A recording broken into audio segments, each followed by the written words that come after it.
Hi, I'm Tim Howard, and you're watching This Week in MLS, presented by Target.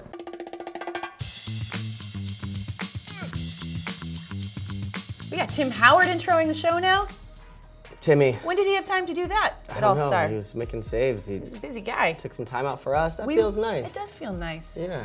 Take some time out for little people. We were busy too. What a week in Chicago, huh? Well, I was gonna say, I'm surprised you even were. Listen, I thought about staying. Yeah. It's my city. I had a good time. No, I have to say, happy to be back. Super impressed. By the way, you were everywhere all week. I know what a hard worker you are, but it was crazy to see. Thanks, I appreciate that. In the game, in studio, everywhere, sidelines. Susannah Collins is everywhere. Oh, God. And we also will have. We have a show here? Yeah, we're also gonna have a special guest today. We are, you guys. Howard Webb will be coming in to talk about video review. Yes. Which debuted this week. Historic weekend for MLS. But let's get right to it. Let's do it. Let's do it. Let's get to our twin takeaways. I'll kick this one off. So, guys, we had the New York Derby this weekend, NYCFC taking on the Red Bulls. And I have to say, this is turning into a legit rivalry, you guys. This one had everything. It's been legit, Susannah. But I've had people come up to me and be like, oh, you know, it's too young. You know, no, This is an established thing now. This game kind of had a little bit of everything. We had a David Villa hat trick, a come from behind win for NYCFC. Bradley Wright Phillips just keeps scoring goals against NYCFC. Aside from the Royer injury, this one kind of had it all. And it was so fun. And I've got to say, I mean, NYCFC, man, they are legit, and they're sort of taking control of this rivalry right now, Calen. Is David Villa the MVP for you this far? Absolutely. Without question. All right. There you go. 100%. You heard it there. He's so special. Yeah. All right. He's so special. His second goal, just kind of digging through those defenders. I mean, what he is able to do is just so fun to watch, and it's like he keeps getting better. My twin takeaway is on the other coast, Susannah. We're going out to the West Coast, to Seattle, the Sounders. Look at you, repping. Eternal blue, forever green. Reigning champs. Shout out to Meg Linden for this sweater. They've won 4 of their last 5 games, the last 3 of which have been shutouts. Unbeaten in their last 7. They're 4th in the Western Conference now. And they are flying. And when I think about them, it's really their varying weapons in the attack. Clint Dempsey, 2 goals in this one, was spectacular. Sometimes you might think Clint might not get up for a big game like this on turf away after All-Star. That's a tough one, but he shows up big time. Jordan Morris, Will Bruin's pitching in. They've got Chad Marshall coming in on set pieces, Christian Roldan, and of course a couple signings on the way. So Seattle, to me, one of the hottest teams in MLS. Moving on up. Moving on up. Moving on up. Big day on This Week in MLS, you guys. We have Howard Webb in studio. This is the man who has explained video review to everybody, to the masses. Very historic weekend. First weekend of implementation of video review. We saw it used twice in Philadelphia in their 3-0 win over Dallas, and then also in Portland with the 3-1 win over the Galaxy, both on goals. And so I'm very curious to get your take on just how it went overall. What were your takeaways from this weekend? Yeah, morning, guys. Thank you for having me here. I mean, we're happy. You know, we're keeping our feet on the ground because we know, like we've always said, there's going to be some challenges and some bumps in the road. But, you know, for the first week, we're really satisfied with how it worked. We said we're not going to change the way the game is played. We're not going to disrupt the flow. All the usual messages are about minimum interference for maximum benefit. And we saw a maximum benefit in 2 situations where goals were scored and awarded by the referee on the day. And the video showed quite clearly that offences had been committed by the attacking team. So in Philadelphia, there was a foul on the goalkeeper. And then in Portland, we saw a clear handball. And what was nice about the handball really in Portland is that nobody saw it at full speed. We didn't see it watching on TV. There wasn't a big reaction from the players. And when it went to review, I was a little bit nervous thinking, what is this for? But then when we saw the replay, we could clearly see the handball, and that's exactly what video review is for. It's to capture those clear errors or the things that referees just don't see or can't see in big situations. But we didn't get involved in the subjective matters. We left the referee to make a decision. We didn't disrupt the flow of the game. So a really solid start. That's all it is, a solid start. We were pleased. Did you feel like, in terms of the viewing audience, did you feel like it was all explained correctly? Like everybody watching these games understood what was going on the field, how the process worked, and then once the decision was made that it was clear? Yeah, I did. I thought the work we've done prior to going live with the broadcasters and with the media was really evident in that everybody seemed to to be on the same page. They understood what video review could and couldn't do, and they recognised when it was a subjective matter, when it wasn't clear and obvious. So people have taken it on board, and they've bought into it, and they're pretty supportive. And the feedback I've heard from some players has been pretty positive as well. Obviously, I've only heard that through interviews post game. But I think generally there's a positive feeling around the place. I don't know if you feel the same way, Calen, but... Yeah, well, as a player, you want the decisions to be right. You put a lot of effort into the match, so you want to make sure that it's decided in the right way. So guy, clear and obvious handball, goes back, under review, gets called. Seems pretty simple. I think we were worried about all these maybe more complex situations. These ones seemed pretty straightforward. What do you do to prepare referees and the general public for some of those more complex situations that are likely coming?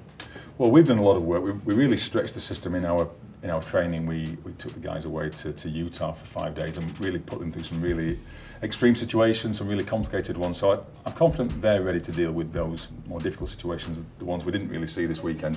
And we've also gone through in some detail with all of the players and the broadcasters, and equally in our seminar that we did a few days ago, some complicated situations were explained, because they will happen. In my experience in soccer, if something can happen, it will happen at some point.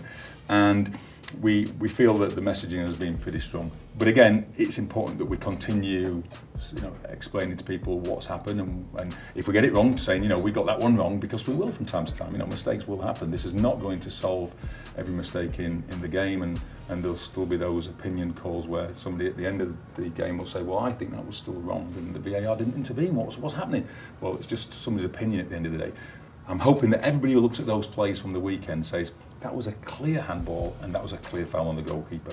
So we've pitched it at the right place so far, and we must continue working with our guys. It's only the end of the start. This we've got the rest of the season to go, and we're hoping this is going to be a permanent fixture. So the training will continue, and so will the messaging.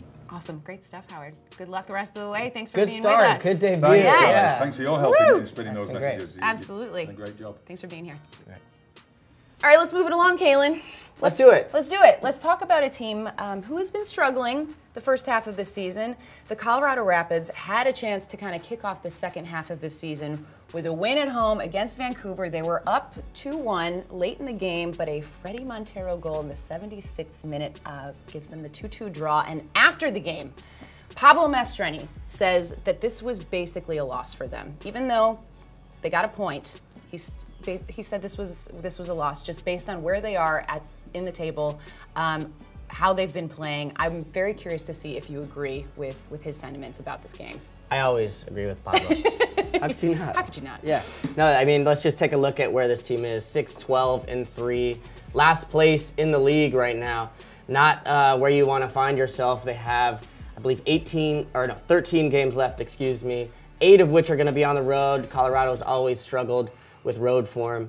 So when you get a 2-1 lead at home, shout out to Marlon Hairston, by the way, for his flick back to Doyle on the goal. Nice little back really heel, nice. huh? I was hanging out with Marlon in Jackson for a movement episode upcoming. But yeah, they need these points, especially at home. They have a lot of ground to make up. Pablo's right to call this a loss for them. So there was 2 teams that scored 4 goals this week, and we talked about Seattle already, but the Chicago Fire, who are coming off of 2 consecutive losses, they get back in the win column. They have a decisive 4-1 win against the Revs. Juninho gets his first goal for the Fire. This was good to see them kind of get back in form. It looked like they were kind of back in sync after sort of maybe being off the pace a little bit. Yeah, they lost their last 2 games, and you go talk to people in Chicago during All-Star Week, and people thought the world was crashing down on them, which is actually a good thing, I think, for the Fire, because the expectations, it shows you where the expectations are now. They're expected to win at home. They've won 9 in a row at home, as you said, at Toyota Park. It's been a fortress for them. 4 goals. Schweinsteiger, to me, has been excellent for them. My shopping buddy. Yeah, of course. Yeah, BTW alumni. On the goal with Juninho, his first up with the Fire, you're looking for pockets of space, and he's able to soften up the defense by playing the long ball, then continues his run to get it back, dummies it. Pretty clever play for Juninho to get it finished. And then they have weapons too. Soloniak Right. comes on, gets another goal. Holster's goal was great too. Yes. That's a guy you don't He's done well at see right back. scoring as much, but that was a really, really pretty goal. Yes, I was happy. Happy for Chicago. Yeah. Way to get back in the win They're column. pushing towards the top of the table. They sure want are. That I think they're only 3 shield. points behind Toronto right now, so it's going to be interesting. Okay, and let's talk about Atlanta and Kansas City. So this was the final game of the weekend. Atlanta visiting Kansas City, and it looked like Kansas City was going to walk away with all 3 points after a Benny Feilhaber goal. But once again, Atlanta coming through in the 92nd minute. Jacob Peterson equalizes. This is the second game in a row where they have scored in extra time to take points. And this, I feel like this is a really good sign for a team that's in their first season. They're trying to make the playoffs. And if you're able to come through in these sort of like big moments, that's really, really good and impressive. Yeah, no, you're absolutely right. And I think when you look at the character of a team, there are a few measurables as far as to be able to judge that character, and scoring late goals is one of them. We talked about Colorado Rapids. They were a team last year that were able to find these small margin of victories or to get late draws or late wins. It showed really where they were last season and where they are now. Yeah. Now they're giving up goals, but this Atlanta team has done it time and time again. We saw it against Orlando. We've seen it earlier in the year. They find a way, and shout out to Jacob Peterson doing it against his own club. Absolutely. And Kansas City, not an easy place to play in. So It is not. well done. Well done, Atlanta. It's not that hard, though. It's not that hard. They can do it. It's tough. Oh man, Calen, no Simon today. I was just like waiting for him to just... I needed that. Honestly, I needed that jolt. I know, we've today. got our coffee. And we Cheers. have our cute little Target dog. We Hey, do. cheers to Target, by the way. Presenting sponsor of This Week in MLS. I Look at feel us. We're all more kitted big out. time We now got that we have a big we got time Bullseye. sponsor. Yeah. We got our coffee covers here. I love it. And we have Did You See That? There it is. Oh, the real thing's better, but we'll take it. Yeah. We'll take it. Start us off. Okay, so my Did You See That is Diego Valeri's goal. For Portland in the 3-1 win over the Galaxy. Oh gosh, just the way. Okay, so we'll say that maybe Jermaine Jones kind of didn't do his team justice on this play, but You're gonna blame Jermaine No, Jones I'm just for saying. that? I'm just saying it was. He smashes that thing from like 40 But out. the way he controlled the incoming pass, and then just with that right foot, just blast it in. It was just I saw him up close and personal at the EA Skills Challenge over All-Star Weekend. And this guy is just like stupid good. Like, I mean, it's ridiculous when you're watching it like that close, like what he is able to do. It's mind blowing. I bow down. I'm thinking about buying his cleats. I don't know what kind of Stop. cleats he gets, but I'm gonna go out and buy them. You should. But we talk about David Villa. He is my MVP. Diego Valeri's making a little case for himself. Yeah, he's I'm right just up saying, there. he is so fun to watch. But that was my Did You See That? Cool. So you like the big stars, Yes. The golazos, as they call them. Golazos. I like team goals, and maybe for a club that's not always getting all the shine that it's supposed to. So, I'm standing up I'm the people's champion. Philadelphia Union with probably the most beautiful goal I've seen this season. Combination play, top of the box, a little toka, squares it across, CJ Sapong with the finish. That's how it's done, Susannah. Sometimes you gotta pass the rock, is what I'm saying. Yeah. You like when they pass Just to let you, that though. soak in a little But bit. you want to be the one. I'd like to finish it. You like to finish it. Yeah. That was Calen's role, you guys. He's good at that. He likes to score the goals. Yeah, I didn't. I'm more. Of a Yeah. yeah. Good stuff, man. Shout out to Philly. Shout out to Philly. That's it. That's all we got this week. the whole Oh, show. I should say I wanna give some love to DC United, who has not had a lot to cheer about this year. It's been a rough go. For them, but they managed to snag a point from Toronto FC with the 1-1 draw. I feel like this is making it worse, Susannah. No, this was everybody was like, oh, this is gonna be terrible. And I had some DC United fans hit me up and they're like, tell us something good about our team. So I'm telling you right now, you got a point from the best team in the league. So DC, there it is, right? Let's go, DC. I gotta Shout out give to him some DC. love. Yeah. Gotta spread the love around, you guys. Thank you so much for watching, everybody. Get in Yeah. those comments. Back in New York. Hit us up. We've got some fun stuff coming at you. We've got a couple movement episodes in the just works. gonna hit you all at Got once, some just BTW action coming your way. Get excited, people. Thanks for watching. See you next week. Yeah.